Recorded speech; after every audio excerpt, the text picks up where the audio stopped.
So I spent 15 years pouring my heart and soul into literally every single person that I worked with. It gave me a lot of joy. It gave me back a lot of energy. And at the same time, then after 15 years of doing that, I was kind of burnt out on it. Wait a minute. I want to know more about this. What do you mean it left you burnt out? Because you were tired of doing it, or because nobody was doing that to you or for you? I think there came a point, I made up some story in my head that I was not appreciated. What were you doing for yourself at that time? I would take a lot of vacation. And when I would take vacation, I would be completely off. I'm done loving on people. I need to find a way to do this business without that. And that backfired on me because the only way I've ever known how to create business is through getting to know people and creating a real relationship with them and actually being interested in them.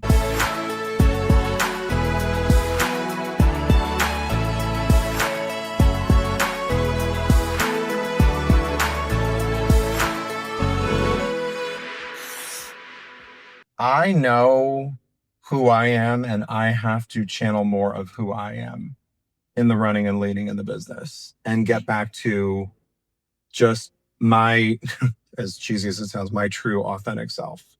Because I really do get caught up in like, oh, what they're doing is amazing and they've got this big, crazy business and I need to be exactly like them and we need to do things exactly like them. And I think you have to select the best and leave the rest. Oh, I just made that up. I'm sure somebody has said that before. I haven't heard you say that before. I like that. Select the best And leave the rest. Select the best and leave the rest. That's because, I mean, there's so many different ways to do business, and in particular, our business. Mhm.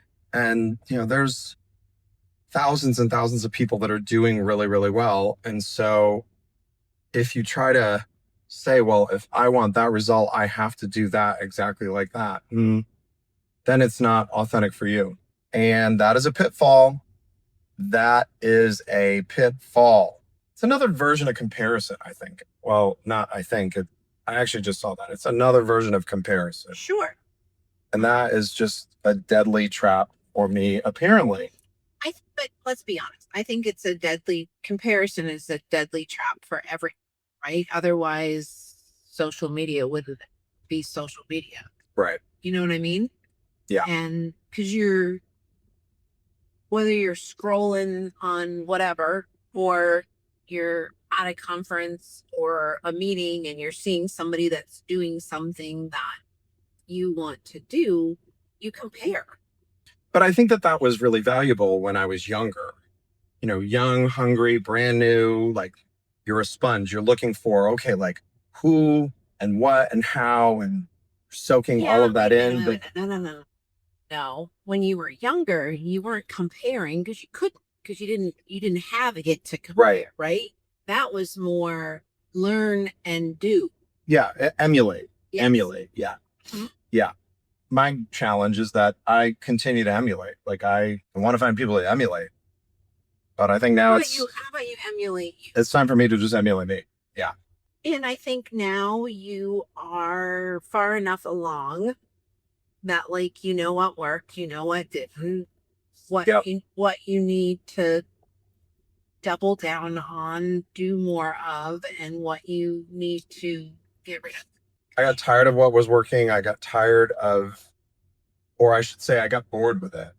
Yeah. And I did get a little exhausted by it because that's why they call it repetitious boredom. So I spent 15 years pouring my heart and soul into literally every single person that I worked with.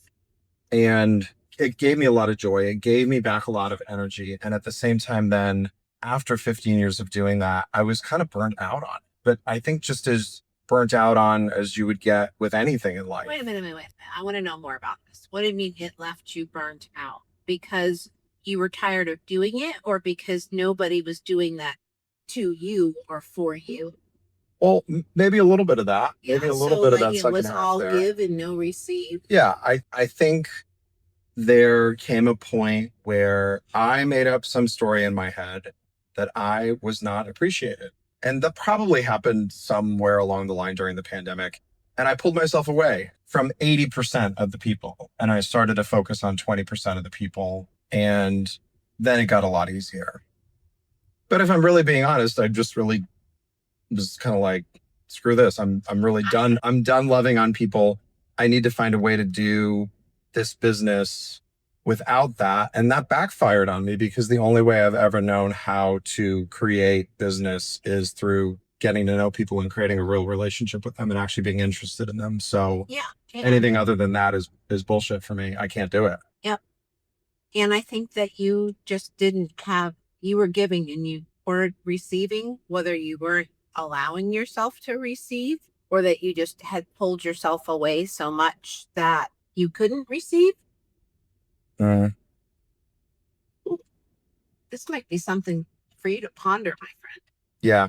Just building relationships with so many people left me feeling like I couldn't do it anymore and left me feeling spread really thin. Yeah, because I didn't want to have. What were you doing for yourself at that time? Like, what were you doing for yourself personally in your personal fulfillment department? Probably not enough. Yeah. Probably not enough. I actually, you're 100% right. So I love it when you say that. That's one of my favorite things that you say. So every year for the first 12, oh yeah, this is way more fun. This is like way more fun. That's great. Every year for the first 12 years that I was in real estate, I would take a lot of vacation. And when I would take vacation, I would be completely off. See, now I'm scaring her. This is great because she always drives really super fast. It scares the shit out of me. And now I get to do it on this road. So yeah, I would take lots of vacations and I would actually turn my phone 100% off because that was completely acceptable. And you could set expectations and do that up until COVID. And all of a sudden COVID came along and everybody just expected you to immediately be on the other end of the phone at any given moment, no matter what, no matter when. And I think I stopped going on vacation. And are you biting your finger? Just okay. I'm just hanging on. You would be driving just like this if you were 100%, but then I would be in control, which I prefer, by the way. I'm really not even going that fast. How fast am I going? 45, 46, 50? Yeah. But isn't that kind of weird how all of a sudden we ended up everybody's staying at home, everybody's like living on their phones and on their computers, and now we're just all on the other end of a text message or a FaceTime at any given moment. Yeah. If that's what you choose. You're right. Well, I chose that. And that really backfired on me because I all of a sudden had no boundaries. Well, I think that it's important to disconnect completely. You think? And being intentional around the disconnect. So I think that's what happened. I think it's that I thought that I was sick of loving on people, but really I just wasn't taking any time off. Yeah. Did you just discover that? Yeah. In this conversation? I did. For real? Yeah. I had never actually seen the connection until you pointed that out to me. Just really? No, I thought I just got burnt out on love, but I just got burnt out. Yeah, a lot. Yeah. That's kind of cool. That's really great. Well, especially since love is your number one strength. It kind of is. It is. No, it not kind of is. It is. Right. And you actually took a test that showed you that. This is really good because ever since I did that, although I had whatever conversation that I had with Venus about, okay, well, all I have to do is focus my love on fewer people, and then my team will love on all of the people. And that's one way that I can get back into that without feeling overwhelmed by it. This is way better because now, maybe if I actually focus on taking some time off for myself, really 100% off, I will recharge all of the batteries and be able to do it. Be hungry with passion. With passion to love on people and that, that sounds a little airy-fairy, but no, it sounds kind of sexy actually. Hungry to love on people. Yeah. That's kind of sexy. Because you care about people. Mm-hmm.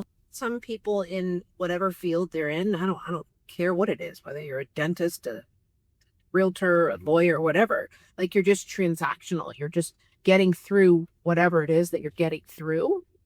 And that's not how you operate best.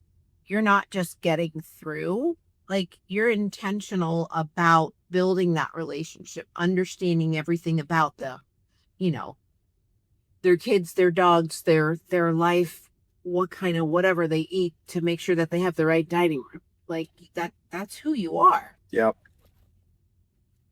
Yeah, and I've tried to do it the other way, and it sucks for me. It sucks. I can't do that. Oh, the ears are weird. Mm-hmm. I remember when I was at the very first brokerage I was at, and I did the working by referral thing and built business for 8 or 10 years. And then the owner of the company and I were sitting down, and I was lamenting a little bit about my time. And they suggested, well, you need to add some more transactional development into your business. Why don't you try doing this and maybe not going to dinner with your people? I mean, yeah, if you have to work at a price point that you have to grind them out, then yeah, that's what you have to do. Right. And like for me, quite honestly, I didn't always have a super great price point. I just didn't. And it was transactional. How many deals were you doing when you were at like 400? 400. I mean, it was at 200. Ooh. That's and, rough. Sometimes that was 25. I don't have 25 a month. Like, that's 25 clients, 25 other agents. That's 50 different people in a month's time. That you can't be personal. Like you fuck that. No. Yeah, no.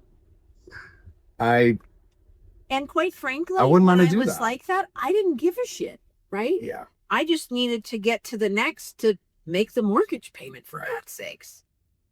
Which is kind of weird when you think about it. I mean, here you are. I would hear people talk about, oh, we got to build these relations. Who the hell has time for that? Yeah. And that sounded gross to me. And now I actually like it. Mm. Even if I don't necessarily vibe with whoever it is that I'm working with, I still care. And I still care enough to find out what's important to them and what matters to them.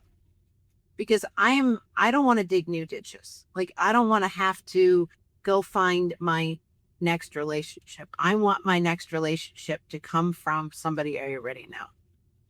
It's way easier that way. One of my favorite parts about our conversations always is watching you have these little epiphany moments. Mm.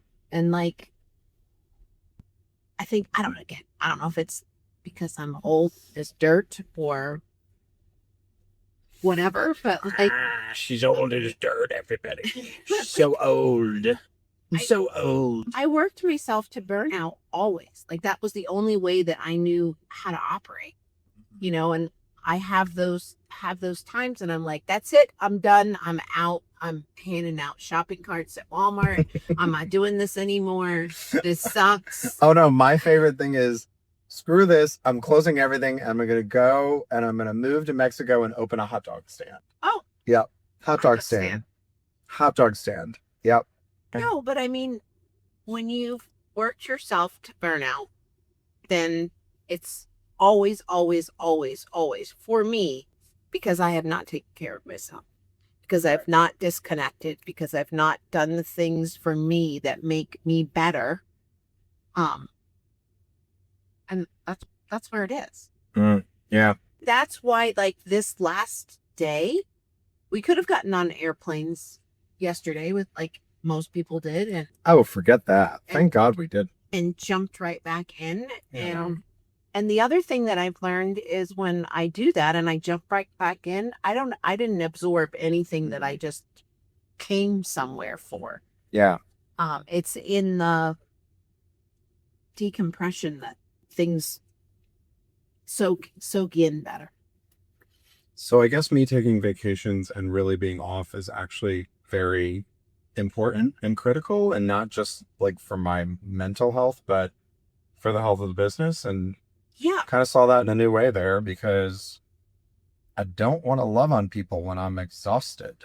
And that is the only way that I know how to create results, really, Well, is no. loving on people. And again, that's where it's at, right? Mhm. Like you have to figure out whatever your secret sauce is.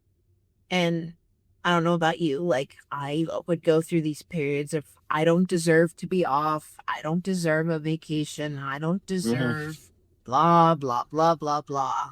Mm. And it's actually the opposite.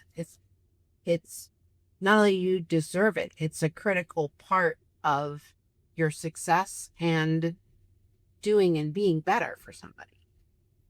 Because Well, like a crunchy version of me, because I'm burnt out, she's not awesome. I have talked to you when you're crunchy. You Yeah. kind of suck. Yeah. Yeah. No, I would not want you to sell my house if you were crunchy. No. And forget about buying a house. You'd be a real pain in the ass. Yeah. Yeah. No. That whole I don't deserve to take time off thing. I mean, let's face it. Especially if you're behind. It happens anytime you're behind or cash is a crunch. Mhm. And we did just go through a period of 3 years, maybe even 4 years, where cash was a total crunch for all of us. I mean, me in particular. So, Yep. I mean, not me in particular, but definitely I am included in that, is what I mean to say. For sure. I'm very included in that. And I think that anybody that says, oh, the last 4 years were easy, or that didn't happen to me, I don't know. I think you're full of it. I don't know. Maybe whatever. But Because naturally, when you're in business, your income rises, no matter how disciplined you are, your expenses are going to rise. And sure, yeah, you can say, well, I'm just going to be really aggressive and I'm going to cut all those expenses when the market turns, but you're never fast enough with that. And it's really truly look at somebody's P&L. And if you were to be honest, right? Like who gives a shit how much you make? What's important is how much you keep. And you can't keep nothing when things go like that. Exactly. Yeah. And then you don't want to take vacations because you don't deserve them. And you can't because you're behind. That's so screwed up, actually. I don't deserve a vacation. I'm going to continue to work 50, 60 hours a week, but I don't deserve a vacation. Like, I'd also like to point out too that like you and I are very blessed that you have San Diego, you have 30A, I have my happy place down on Clearwater Beach. Like we don't necessarily have to go somewhere and spend a lot of money to quote unquote take a vacation. We just need to disconnect and shut the damn phone off. Yeah, but you try doing it. I mean, do you really ever take a vacation when you're at home? Purposefully, yes, I do. Well, you one-upped me there because I cannot do that. Not like long, but do I take 2 days where I don't care who you are or what you are, I'm not coming out for you? Yeah. I go in the bubble and I'm not coming out of the beach bubble for anybody. I can't do that. Wow. I can't do that. If I'm in proximity to it, I'm going to work on it. That, by the way, is one of the reasons why I decided to move to Florida and why I was so open to that possibility, because when we were in Florida, all of a sudden I would be able to turn off. And I mean, I guess truthfully, that's one of the reasons that had that be so alluring. Interesting. Well, and another thing that I never used to be able to do that I do now, and it's honestly because I can't.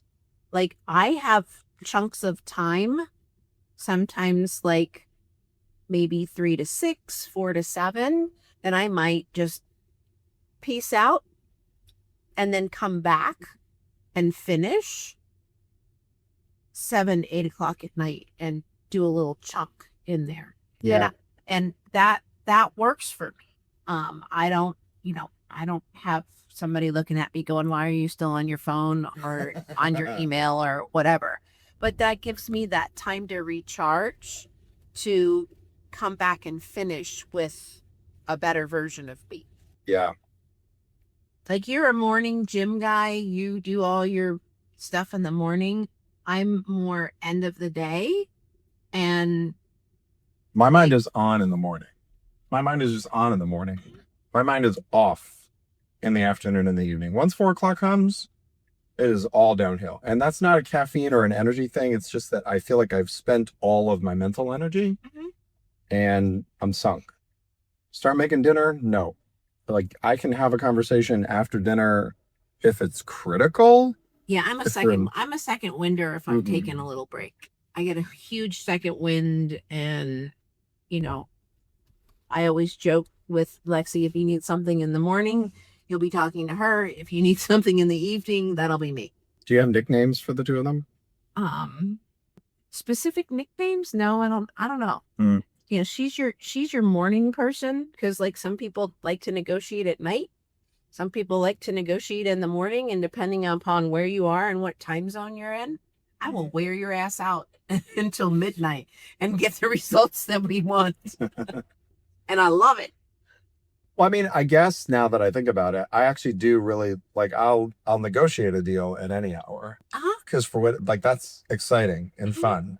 But am I going to go and do proactive things in the evening? No. No. Am I going to follow up on bullshit in the evening? No. No. We're not going to follow up on bullshit in the morning either. Let's be honest. True. Very true. All right. Well, we're about to hit the freeway back in Temecula where it's going to be loud again. Okay. Anything else we want to tell these people about this conversation? I think that watching you have ahas is probably my favorite thing. I think having you help me have ahas is one of my favorite things. I love it. Love it. Well, we'll talk to you all next time. See ya. Bye.